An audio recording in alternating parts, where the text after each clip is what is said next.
మిత్రులందరికీ శుభ మధ్యాహ్నం. అయితే హై సపోర్టెడ్ నీడ్ అధిక శాతం దివ్యాంగత కలిగి ఒక వ్యక్తి మీద ఆధారపడి నిత్యం మనం జీవిస్తున్న క్రమంలో మనకు మనమే భారంగా మారుతున్న తరుణంలో మనం బతికిడడం చాలా గగనమైపోయింది. కాబట్టి మనకు అధిక మద్దతు అవసరం. తదనుగుణంగా ఆర్పిడబ్ల్యూ యాక్ట్ 2016 ప్రకారం మనకు అధిక మద్దతు భరోసా కల్పించాల్సినటువంటి బాధ్యత ఈ పాలకులపైన ఉంది. దాన్ని దృష్టిలో పెట్టుకొని వీల్చైర్కే మంచానికే పరిమితమై బతికిడుస్తున్న మనకి ఈ విధంగా మన జీవనాన్ని కొనసాగించాలంటే వీళ్ళు ఇస్తున్న 4016 రూపాయలు దేనికి సరిపోతాయి? డైపర్లు, క్యాథెటర్లు, పోలీస్ క్యాథెటర్లు, యూరినరీ బ్యాగులు, ఫిజియోథెరపీ, రీహాబిలిటేషన్, మందులు, వీటన్నికి తోడు తిండి. మన ఇంటోళ్ళు మనం ఇట్లయినాం, మన పార్ట్నర్స్ అంటే మన భార్యలు కానీ, మన మీద ఆధారపడ్డ అమ్మలు కానీ, చెల్లెళ్ళు కానీ, అన్నలు కానీ, అక్కలు కానీ ఎవరైనా వాళ్ళ సంపాదనతోనన్నా మనం బతికిద్దామంటే కూడా అది కుదరదు. ఎందుకంటే వాళ్ళు మన సంరక్షణ చూడాలి. ఈ విధంగా మనం ఒక వ్యక్తి మీద ఆధారపడి సంరక్షణ చూసుకోవాల్సినటువంటి మనం బతికిడుస్తున్నటువంటి ఈ తరుణంలో మనకు ఈ పెన్షన్ ఏ కోశాన సరిపోవట్లేదు. 4016 రూపాయలు దేనికి సరిపోతాయి? కాబట్టి ఇది పెంచాలయ్యా, ఇది మాకు సరిపోదు, మేము వీల్చైర్కి పరిమితమైన మా జీవితాలను ఇంక ముందు కొనసాగించాలి, కొన ఊపిరితో ఉండాలి, బతికిడవాలంటే మాకు ఈ 4016 సరిపోదు. మరి ఎంత కావాలి? మేము కొండను తెచ్చి ఇవ్వమంటలేదు. కనీసం మాకు మందులకి, మాకు అవసరమైనటువంటి ఈ ఫిజియోథెరపీకి, రిహాబీకి నెలసరి కనీసం ఒక 15,000 రూపాయలు అడుగుతున్నాం.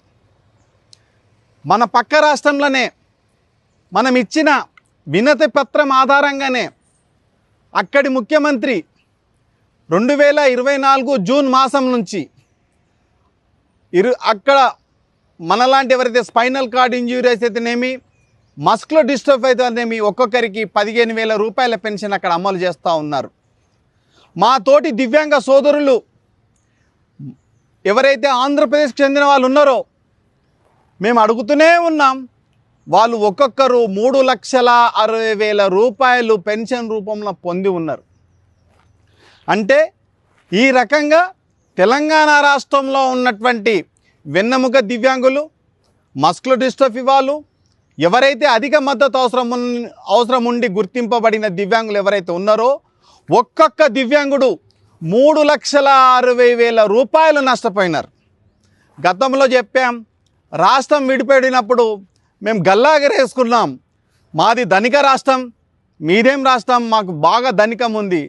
కానీ అంటారు చూడు, కుందేలుకు తాబేలుకు రన్నింగ్ పోటీ పెడితే మేము కుందేలు లెక్క అనుకున్నాం, మేమే ముందు పోతామని. ఆ తాబేలు లెక్కున్నోళ్ళే గమ్యం చేరారు. వాళ్ళే ఈ యొక్క అధిక మద్దతు పెన్షన్ సాధించారు. ఒక్కొక్కరు 3,60,000 రూపాయలు అక్కడ వాళ్ళు సాధించగలిగారు. ఈ సందర్భంగా మా మిత్రులందరూ ఆ రాష్ట్ర ప్రభుత్వానికి, ఆ ముఖ్యమంత్రికి మేము చప్పట్ల ద్వారా మేము వారికి అభినందనలు తెలియజేస్తున్నాం. అయ్యా రేవంత్ అన్న, నువ్వు వచ్చినాకనన్నా మా బతుకులు బాగుపడతాయి అనుకున్నాం.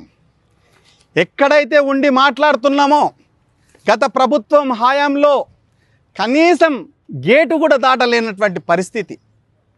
ఆ పరిస్థితిలో మాకు వెన్నెముక లేకున్నా మేము మీ పార్టీకి, మీ ప్రభుత్వం మీరు గెలవాలా అని చెప్పి మేము వెన్నెముక లేని మేము మీకు దన్నుగా ఉంచి ఒక్కొక్కరము ఎంత ప్రయత్నించాలో అంత ప్రయత్నించేసి మిమ్మల్ని అధికారంలో తెచ్చుకోవడానికి మేము కూడా భాగస్వాములైనాం.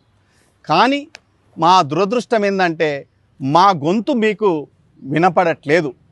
చెప్పుకుందామన్నా మాకు అవకాశం దక్కడం లేదు. గౌరవ ముఖ్యమంత్రి గారికి, ఈ రాష్ట్ర ప్రభుత్వానికి వినమ్రంగా మేము వేడుకుంటూనే ఉన్నాం. 2.5 సంవత్సరాలు గడిచింది. ఇలాంటి దరఖాస్తులు ఈ భవన్లో ఎన్నోసార్లు ఇచ్చాం. అక్నాలెడ్జ్మెంట్స్ కూడా ఉన్నాయి. అయ్యా, మేము రాష్ట్ర వ్యాప్తంగా కేవలం 1500 నుంచి 1800 లోపు మాత్రమే మా సంఖ్య. ఒక్కొక్కరికి 15,000 రూపాయలు పెన్షన్ ఇచ్చినా మీరు ఎంత అయితే లెక్క కట్టండి. ఈ రాష్ట్ర యొక్క మన బడ్జెట్ ఎంత ఉందో చూడండి. మా బడ్జెట్లో మాది ఎంతన్నా, మేము గొంతమ్మ కోరికలు అడగట్లేదు, మాకు కొండ మీద ఉన్నటువంటి కోతిని తెచ్చిమని అడగట్లేదు, మాకు బంగారు ఆభరణాలు కావాలని అడగట్లేదు, మాకు అద్దాల మేడలు కావాలని అడగట్లేదు. అయ్యా, మా బతుకు ఇదే విధంగా ఇదే కుర్చీల మీద బతకాలంటే మాతో అయితలేదు. ఆ 4,016 రూపాయలు ఏ కోశానా సరిపోవట్లేదు. ఒక్క నెల మందులు కాదు కదా, 15 రోజుల మందులకు కూడా సరిపోతలేదు. అలాంటి పరిస్థితిలో మేము ఎట్లా బతకగలుగుతామన్నా?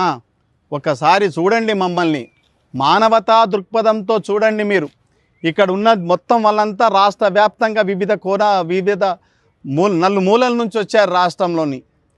మేము ఇక్కడ రావడానికి కూడా 8 రోజుల నుంచి ముస్తాబైతే కానీ ప్రజాభవన్కు చేరుకోలేదు. పొద్దున్న లేవాలంటే మా స్నానం ఇత్యాది కార్యక్రమాలు మంది మీదనే ఆధారపడి ఉంటాయి. మేము బయటికి వెళ్ళాలంటే వాళ్ళని బతిమలాడుకోవాలి.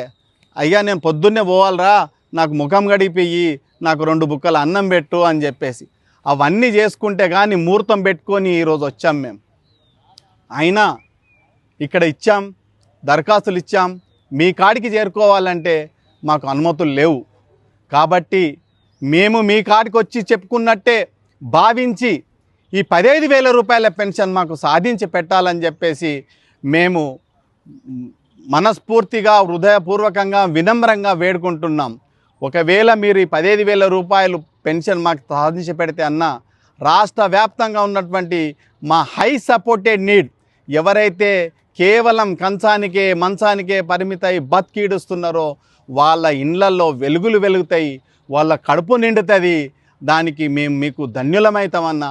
ఒక్కసారైనా ఆలోచించి మాకు ఈ 15,000 రూపాయలు వెంబడే శాంక్షన్ చేయాలా. అంతేకాదన్నా, ఇప్పుడు ఎవరైతే కొత్త పెన్షన్లు ఇవ్వబోతున్నావు నువ్వు, ఆ కొత్త పెన్షన్లలో 100కు 100% ఎవరైతే దివ్యాంగ సోదరులు ఉన్నారో ఒక్క దివ్యాంగ సోదరుడు కూడా పెన్షన్ లేకుండా ఈ రాష్ట్రంలో ఉండొద్దన్నా. మేము వేరే వాళ్ళకి ఇవ్వద్దని చెప్పట్లేదు, వృద్ధుల పెన్షన్లు వద్దని చెప్పట్లేదు, వితంతుల పెన్షన్లు వద్దని చెప్పట్లేదు.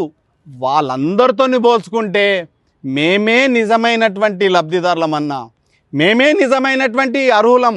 కాబట్టి ఈ రాష్ట్ర ప్రభుత్వం ఈ దృష్టిలో పెట్టుకొని రేపు పెన్షన్ల కోసం స్వీకరించే దరఖాస్తులలో వచ్చిన ప్రతి దరఖాస్తుకు పెన్షన్ మంజూరు చేయాలని చెప్పేసి మేమందరం, నేనొక్కనే కాదు మా సోదరులందరూ మేము కోరుతూ ఉన్నాం. కాబట్టి అందులో కూడా ఎవరైతే HSN హై సపోర్టెడ్ నీడ్ కింద ఉన్నారో ఆయా జిల్లాలలో ఎవరైతే క్యాంపులు నిర్వహించి ఇంకా HSN కింద లబ్ధిదారులను గుర్తించలేరో ఆయా DWOలకు కూడా మేము విజ్ఞప్తి చేస్తున్నాం. మీరు వెంటనే మెడికల్ బోర్డులను ఏర్పాటు చేసి HSN దరఖాస్తులు స్వీకరించి వాళ్ళ గుర్తింపు ప్రక్రియను పూర్తి చేసి మీరు వివరాలన్నీ ఈ రాష్ట్ర ప్రభుత్వానికి ఇస్తే వాళ్ళు కూడా ఎంబడి నిర్ణయాలు తీసుకోవడానికి అవసరం ఉంటుంది. కాబట్టి కంపల్సరీగా మాకు ఈ 15,000 రూపాయల పెన్షను మాకు ఇవ్వాలని, ఈ వార్త కోసం వచ్చే స్వతంత్ర దినోత్సవం రోజైన గౌరవ ముఖ్యమంత్రి గారు మాకు శుభవార్త చెప్తారని, HSN ఎవరైతే హై సపోర్టెడ్ నీడ్ పర్సన్స్కు 15,000 పెన్షన్ ఇస్తున్నట్టు ఆ ముఖ్యమంత్రి గారి నోట వినేందుకు మేము 1000 కళ్ళతో ఎదురు చూస్తున్నాం. Thank you. అందరికి నమస్కారం. ఈ జవాబు ఛానల్ మన వికలాంగుల ఛానల్ కాబట్టి మన వికలాంగులందరూ సబ్స్క్రైబ్ చేసుకొని అందులో ఉన్న సమాచారాన్ని తెలుసుకోవాలి. మన ప్రాబ్లమ్స్ కానీ మన ఎలా సాల్వ్ చేయాలనేది అన్నీ డీటెయిల్గా ఉంటాయి. కాబట్టి జవాబు ఛానల్ని అందరూ సబ్స్క్రైబ్ చేసుకోండి, గంట సింబల్ నొక్కండి.